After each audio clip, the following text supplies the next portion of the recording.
News daily.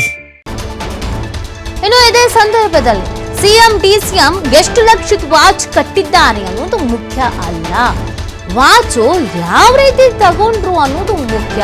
ಮಂಡ್ಯದಲ್ಲಿ ಕೇಂದ್ರ ಸಚಿವ ಎಚ್.ಡಿ. ಕುಮಾರಸ್ವಾಮಿ ಅವರು ಈ ವಾಚ್ ಸಿಕ್ಕಾಪಟ್ಟೆ ಚರ್ಚೆ ಆಗ್ತಾ ಇದೆಯಲ್ಲ, ಈಗ ಆ ವಾಚ್ ವಿಚಾರಕ್ಕೆ ಸಂಬಂಧಪಟ್ಟಂತೆ ಪ್ರತಿಕ್ರಿಯೆ ಕೊಟ್ಟಿದ್ದಾರೆ. ದುಡಿಮೆ ಮಾಡಿ ತಗೊಂಡಿದ್ದಿದ್ರೆ ನಾವು ಕಮೆಂಟ್ ಮಾಡಕ್ಕಾಗತ್ತಾ? ಪ್ರಶ್ನೆ ಇರೋದು ಯಾವ ರೀತಿ ವಾಚ್ ತಗೊಂಡಿದ್ದಾರೆ ಅಂತ ಪ್ರತಿಕ್ರಿಯೆಯನ್ನ ಕೊಟ್ಟಿದ್ದಾರೆ.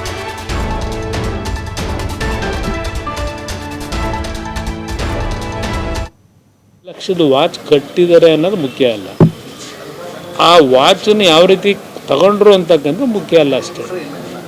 ದುಡಿಮೆ ಮಾಡಿ ತಗೊಂಡಿದ್ರೆ ಅದಕ್ಕೆ ನಾವು ಕಾಮೆಂಟ್ಸ್ ಮಾಡೋಕ್ಕಾಯ್ತದ?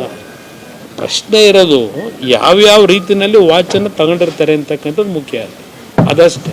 ಅವರು ಎಷ್ಟು ಲಕ್ಷದ ವಾಚ್ ಕಟ್ಟಿದ್ದಾರೆ ಅನ್ನೋದು ಮುಖ್ಯ ಅಲ್ಲ, ಆ ವಾಚನ್ನು ಯಾವ ರೀತಿ ತಗೊಂಡ್ರು ಅಂತಕ್ಕಂಥ ಮುಖ್ಯ ಅಲ್ಲ ಅಷ್ಟೇ.